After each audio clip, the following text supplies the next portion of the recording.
Bom dia, seja bem-vindo ao programa Ciência em Movimento. No destaque de hoje, temos a reportagem Destaque, a exposição Aventura pelo Corpo Humano, com Amanda Leontina, e depois a entrevista com Marcelo De Sico. Na nossa pauta, a parceria do projeto ESO Cidadão Cientista no Programa de Defesa Planetária da NASA. 30 de janeiro de 2018, eu sou Márcio Campos, estamos começando uma nova edição do programa Ciência em Movimento. Fique com a gente volta já.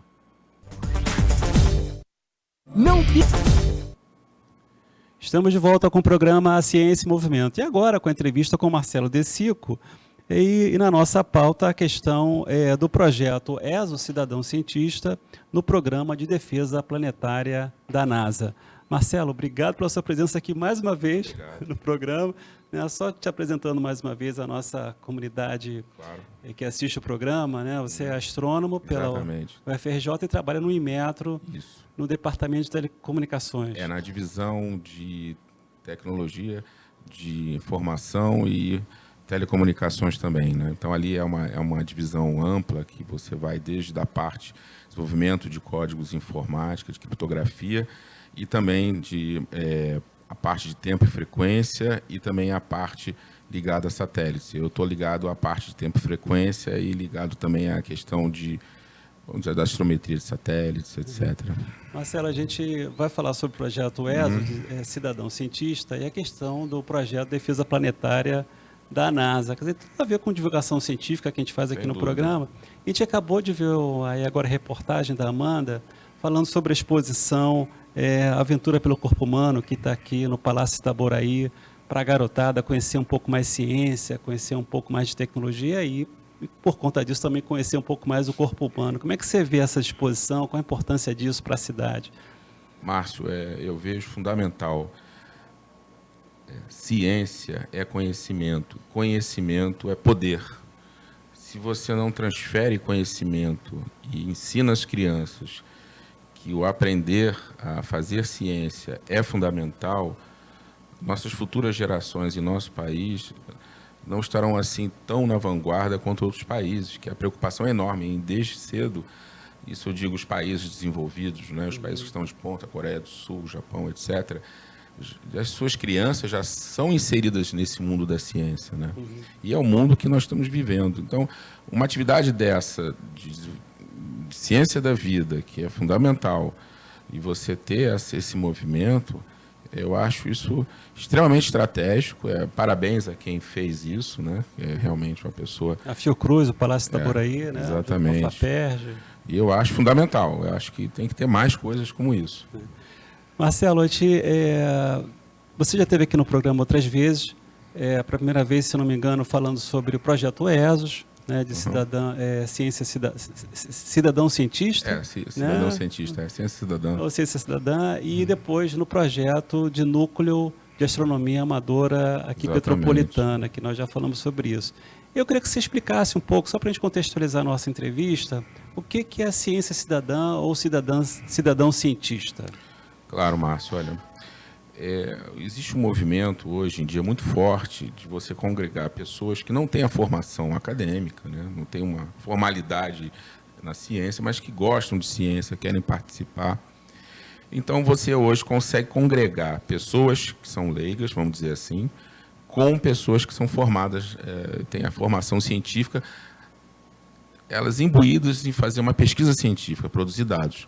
Então, você tem hoje diversos projetos em sites que você se cadastra e você, via site, você promove tratamento de dados.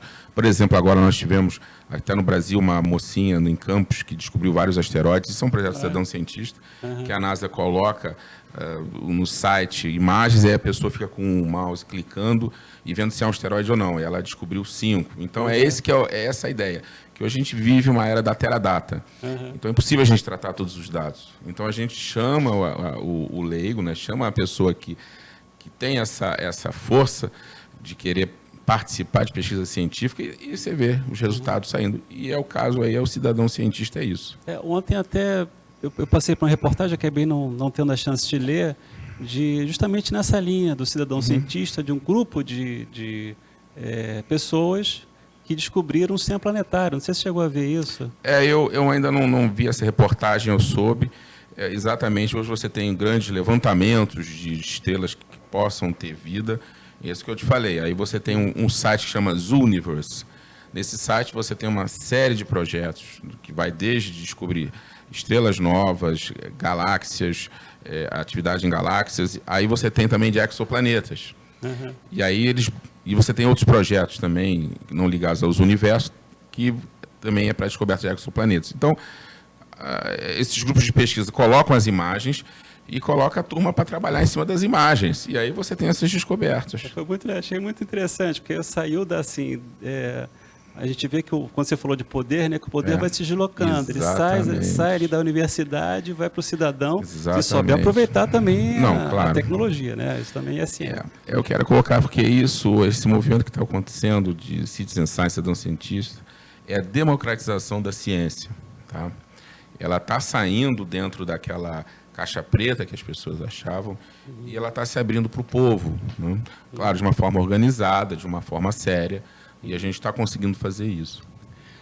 Agora, vamos falar um pouco, Marcelo, sobre o que é o ESO Citizen Science. Explica um pouco esse projeto e a importância dele para a ciência cidadã. Tá. Bom, o EXOS, que é um projeto de monitoramento de meteoros no território brasileiro, com câmeras de baixo custo, câmeras de vigilância que a gente modifica. Essa câmera que a gente pode usar aí a gente tem uns modelos já específicos que a gente já sabe quais que servem. A gente faz uma pequena modificação, é baixo custo. E o leigo, a pessoa que gosta de astronomia, o astrônomo amador, ele tem essa câmera, adquire, e a gente faz o treinamento e a pessoa começa a monitorar o céu para filmar os meteoros, né? E aí a gente tira dados científicos disso. A importância é que é um levantamento que está sendo feito, um projeto, que é um projeto também que é praticamente também pioneiro no nosso país de monitorar meteoros, tá? Existem outros projetos também, nós aí também somos um dos pioneiros. E aí a importância é que estamos produzindo dados científicos, né? Que vai ser utilizados por pesquisadores para a gente saber identificar a quantidade de fluxo de massa que está penetrando na Terra. Isso está sendo feito, né, e realizado por pessoas voluntários do projeto, né, que a gente tem aí. Qualquer um pode ser voluntário. Qualquer um pode ser voluntário. Sabe mexer no computador, sabe mexer no celular, está pronto para participar de um projeto desse. E agora, recentemente, a gente estava até conversando antes do programa, Marcelo, caiu um resto de um satélite russo no Acre. Queria que você explicasse um pouco isso. Claro. Isso foi no sábado, né, nós do projeto, né, o Eduardo, o Júlio Campos, do Observatório de Campinas, Amanda, o Richard, nós começamos a trabalhar em cima desse assunto desde as 11 horas da noite de sábado. Nós já tínhamos uma ideia de uma previsão, nós já sabíamos que tinha uma predição de uma possível queda de um resto de foguete lançador russo que colocou o satélite, mas a gente estava em banho-maria porque a gente não tinha nenhuma notícia.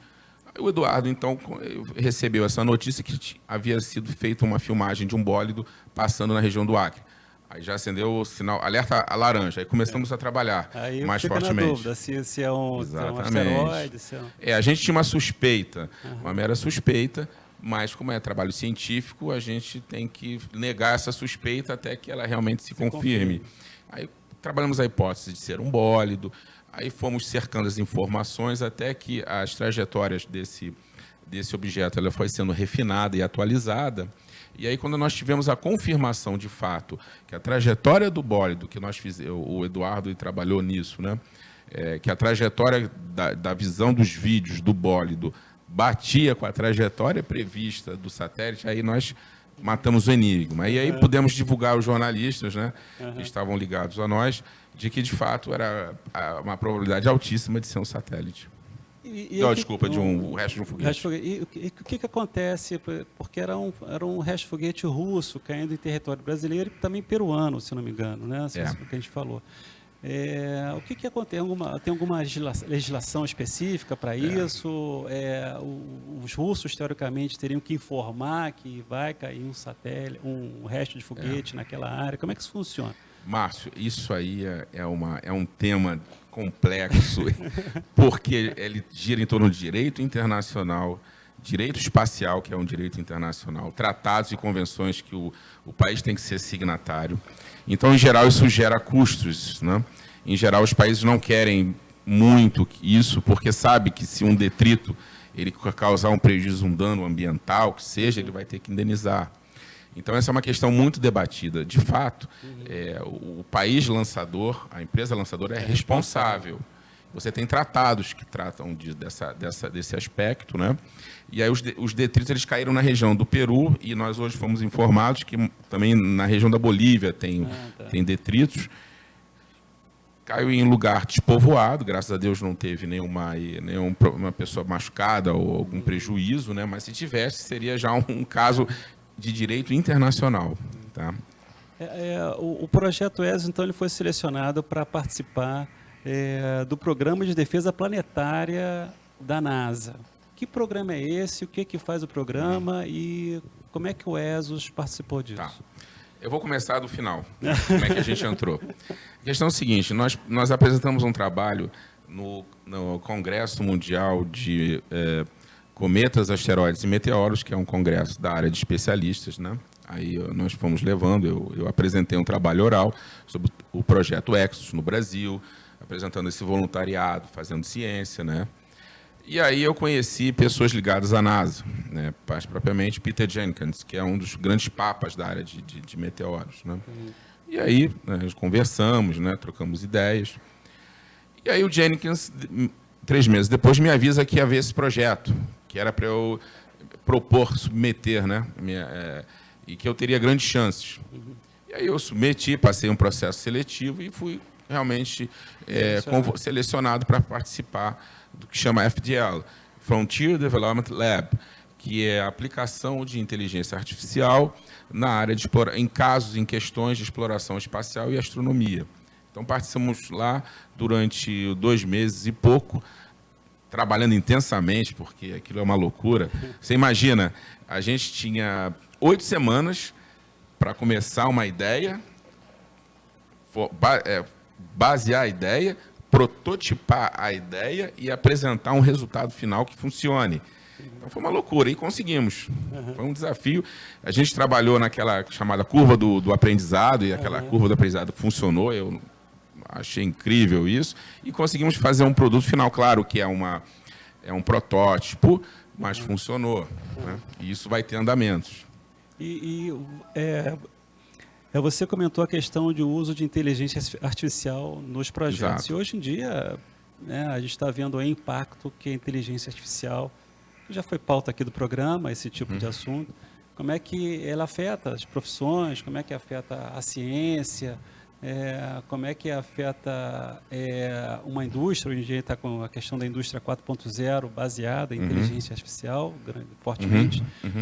E aí como é que você usa esse tipo de tecnologia para fazer um projeto como esse que vocês fizeram para a NASA? Como é que... Perfeitamente. Bom, só falando rapidamente, o que é inteligência artificial para o público que está nos assistindo? Inteligência artificial nada mais é que são algoritmos inteligentes, né? Que ele vai te dar uma resposta àquela pergunta ou àquela atividade que você está fazendo, quase como se fosse não vou dizer que não é igual a um ser humano, mas praticamente é como se você tivesse ali uma pessoa decidindo na hora uma atividade, né? Sem você ter que estar participando dela, né? Então, são chamados códigos inteligentes. Isso já é muito antigo, isso, né? Só que, antigamente, o poder computacional era muito baixo.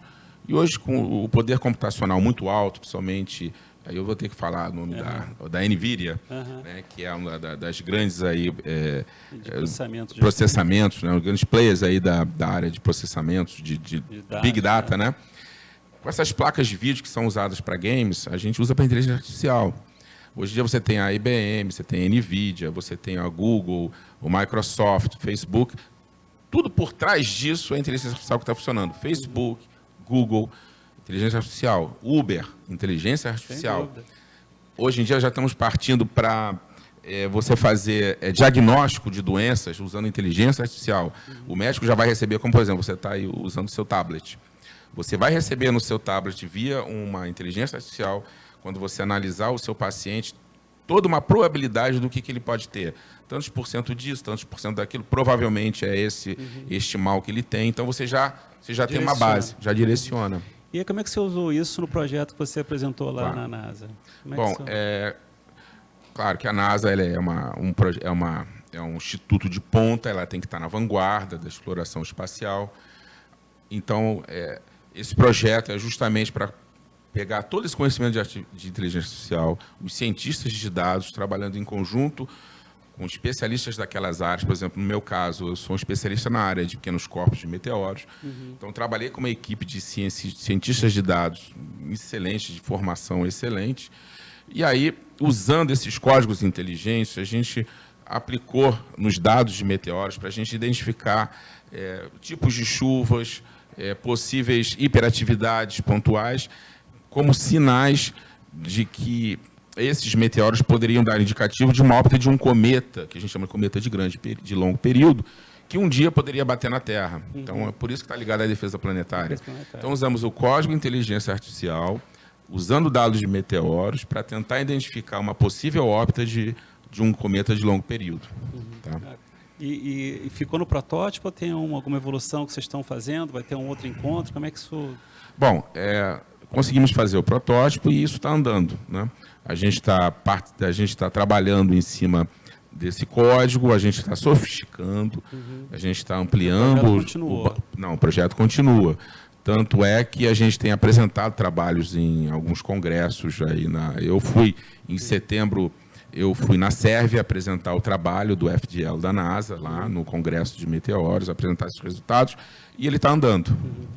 Legal. Marcelo, a gente está chegando no final do programa. Eu queria que você fizesse o convite aí para a nossa juventude tecnológica e científica, né, para participar do projeto ESO, para se engajar com ciência e tecnologia, né, para aprender um pouco mais com a ciência. Tá.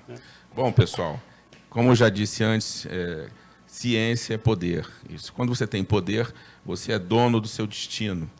Então, pessoal, participar de um projeto como o Exos é você aprender a fazer ciência. Em vez de a gente ficar olhando para o celular, vamos olhar um pouco para o céu também, que está do lado, né? Então, o projeto Exos promove isso, né? Você abrir os seus horizontes, né? Com astronomia, com meteoros. O projeto Exos, você pode acessar as informações no nosso site, exos.org, exoss.org.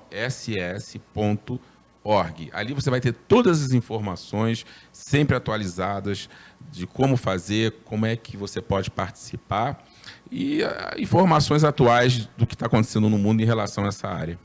Marcelo, obrigado e parabéns pelo projeto. Muito obrigado, Márcio. Parabéns pela seleção lá no projeto da NASA. Muito obrigado, eu agradeço a presença aqui. É uma honra estar falando com você e uma honra estar nesse programa. É uma honra para a gente aqui também. Muito obrigado. Obrigado, Marcelo. Estamos encerrando o programa Ciência e Movimento. Você sabe que ele é ao vivo toda terça-feira às 10 da manhã, com reprise aos sábados às 22h30 aqui na TV Rede Petrópolis. Você pode também acompanhar o programa no nosso canal no YouTube, TV Ciência e Movimento, no nosso canal no Facebook, TV Ciência e Movimento, também na página da TV Rede Petrópolis e também no Facebook da TV Rede Petrópolis. Obrigado pela sua companhia. Até a próxima. Um forte abraço. Tchau.